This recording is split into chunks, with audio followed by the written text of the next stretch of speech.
Yan mga boss, welcome back. Ito, try natin mag-rewind. Yan yung 15015 mga boss. Ito yung ating 15. Ito yung center tap natin.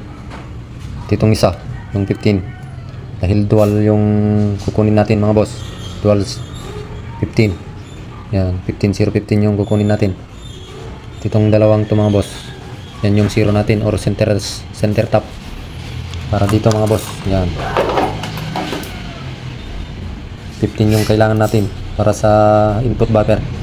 Saka tone control mga boss. Ito, meron na siyang 15 dito mga boss. Pero isa lang. Kaya kailangan natin pa ng isa. Kaya mag-rewind tayo dito. Yan.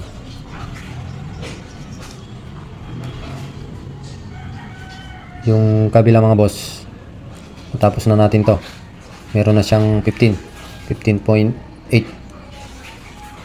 Ito na lang sa kabila. Yan. Try natin saksak mga boss. Tapos tester natin kung meron na siya. Ilan na yung nakukuha natin dito. Sample tayo. Ayan, saksak natin. Ayan.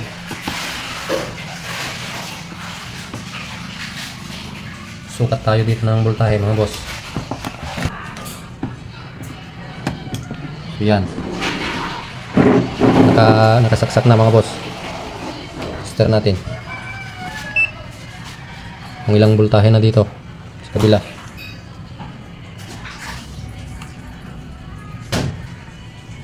So yan, 14.70 mga boss or 14.69. Okay na yan mga boss.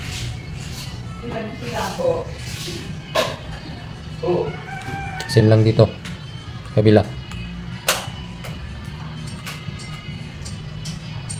Yan. Ito na lang mga boss kabila. Test na rin natin ito kabila.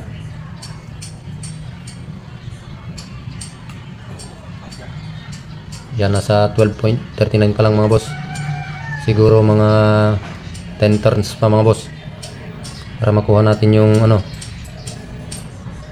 14, 10 to 15 na ikot. Yan.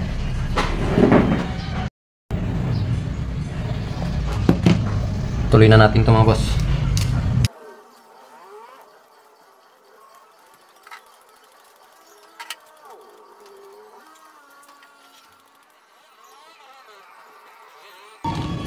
First time naman natin mag-rewind mga boss. Kaya di pa natin kabisado yung turns, kung ilan yung ikot sa ganitong kakapal na gauge mga boss ng magnetic wire.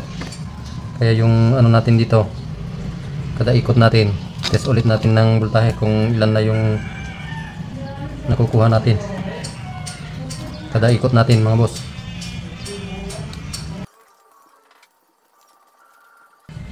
Medyo higpitan lang ng konti mga boss.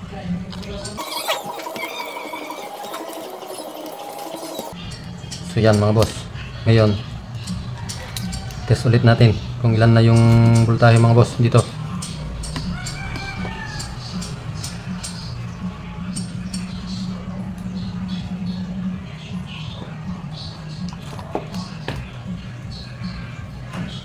Saksak ulit natin.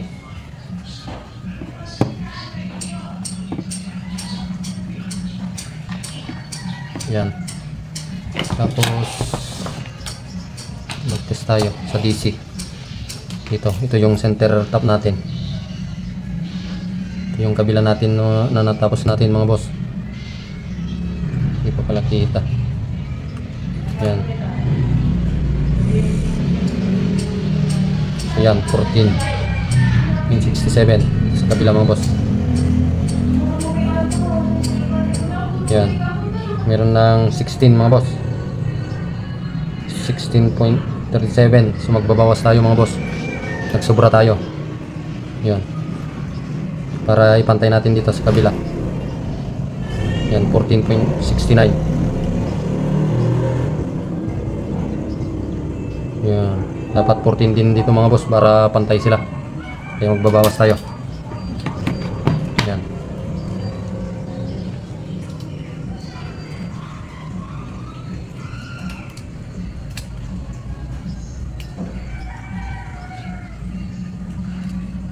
Bawas tayo ng 4 na ikot. Yan. Tapos sa tayo magte-test ulit kung ilan na yung voltahe dito. Saksak ulit natin mga boss. Yan.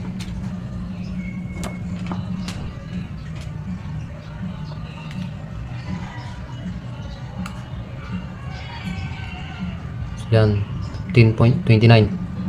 Magbawas pa tayo mga boss dahil 14.69 lang dito, 70. Ipantay natin. Bawas pa tayo.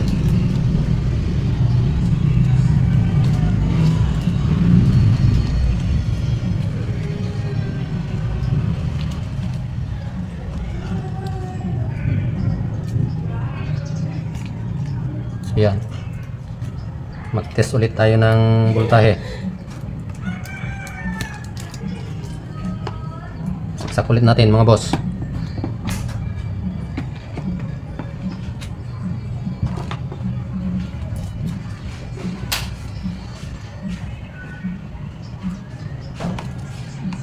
So yan, 14.45. Dagdag tayo ng 2 ikot mga boss. Malapit na natin makuha. Ganito pala kahirap yung mag-rewind mga boss. Ang lipis lang yung ginamit natin. Paano na kaya kung yung makapal na wire.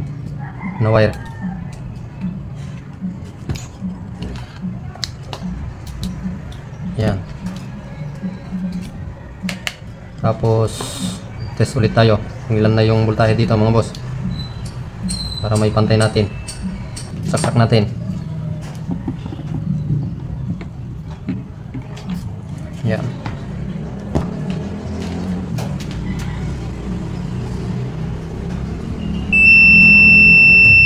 So wala na mga boss. Teka lang, hindi na kaano. Yan.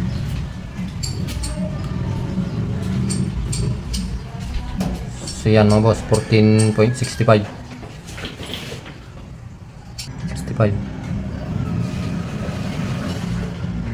So okay na yan mga boss.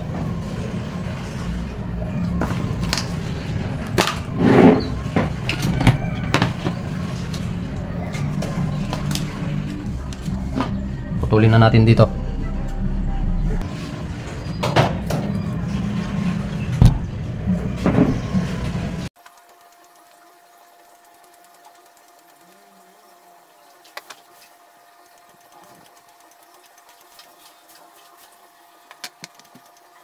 So ito na siya mga boss.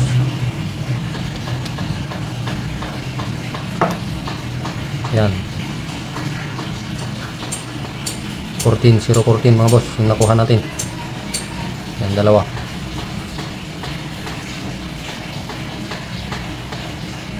Okay, okay na rin yun mga boss.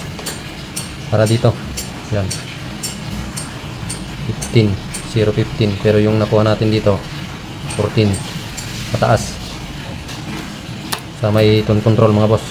Pero okay lang yun. Pataas na rin yun.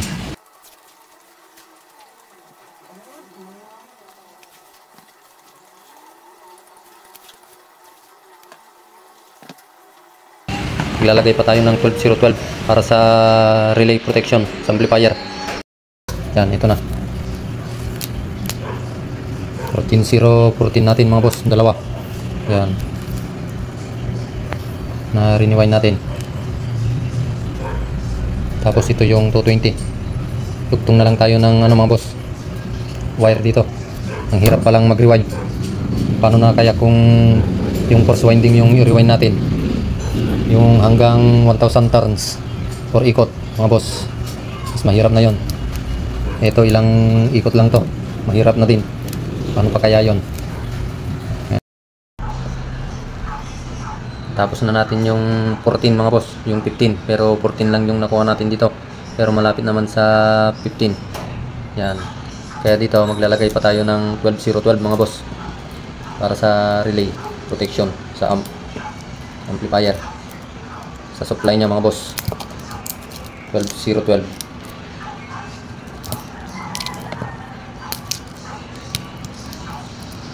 Tapos maglalagay pa tayo ng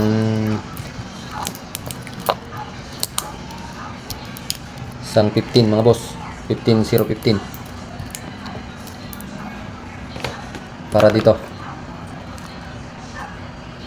Yan, sa ating tone control mga boss, dito sa supply. Dito ba?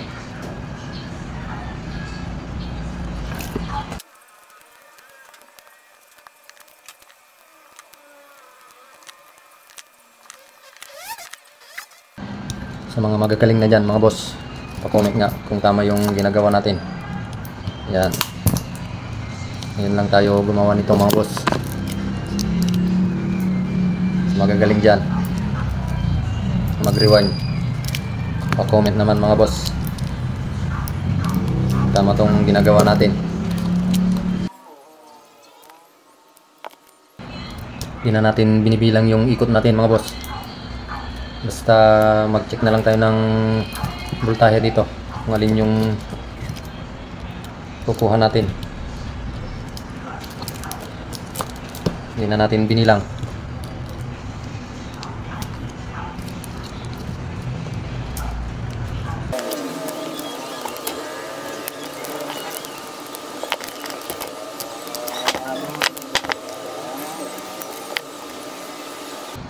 So dito mga boss, try natin mag-test ng voltahe dito. Ilan na yung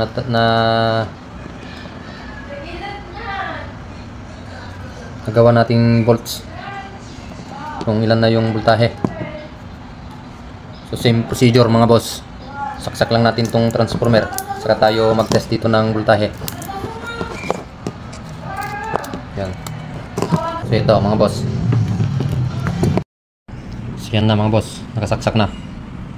Test tayo. Yan yung ating positive mga boss, yung 12. Dito yung magiging top natin sa gitna. Yan. So nasa 9.6 na mga boss, kunti na lang yung ikot natin, pero pwede na rin to mga boss, 9.6, dahil 12 lang yung kukunin natin.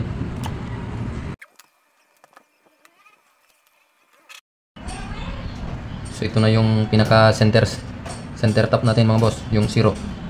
Yan, itong gitna, ito yung 12 natin na isa. Sunod naman natin itong isa mga boss.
So yan, try ulit natin mag test ng voltahe dito mga boss. Ito yung 12 natin, tapos ito yung 0. Yan yung dalawang nagsama mga boss.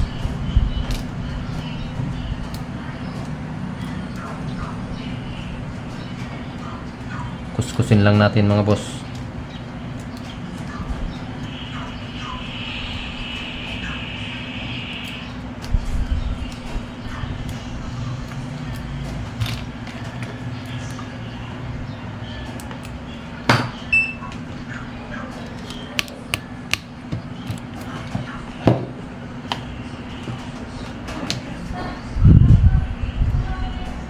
Ito, saksak natin.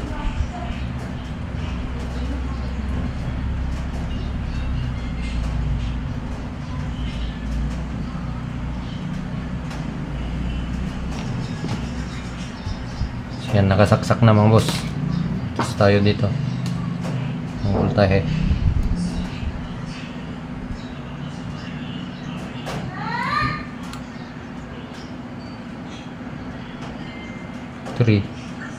Wala pa po mga boss, parang naglulos ata yung ano natin. Saksak ulit natin, may naglulos lang.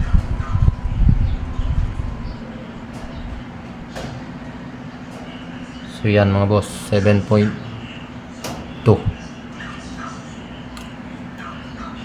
Wala, loss pa rin, naglulos yung top.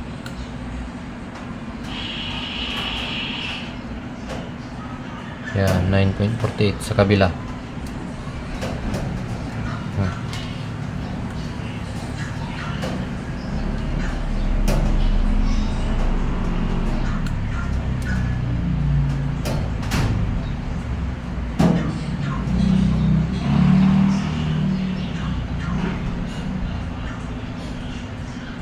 Yan, 12.22. Yan yung hahabulin natin mga boss.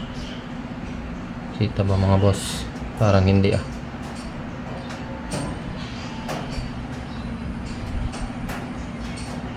Yan, 12, 21, 22. Yan yung hahabulin natin. So, magdagdag pa tayo dito mga boss. Pero ubos na yung ating magnetic coil mga boss. Yan, 9.4. Tugtungan na lang natin dito.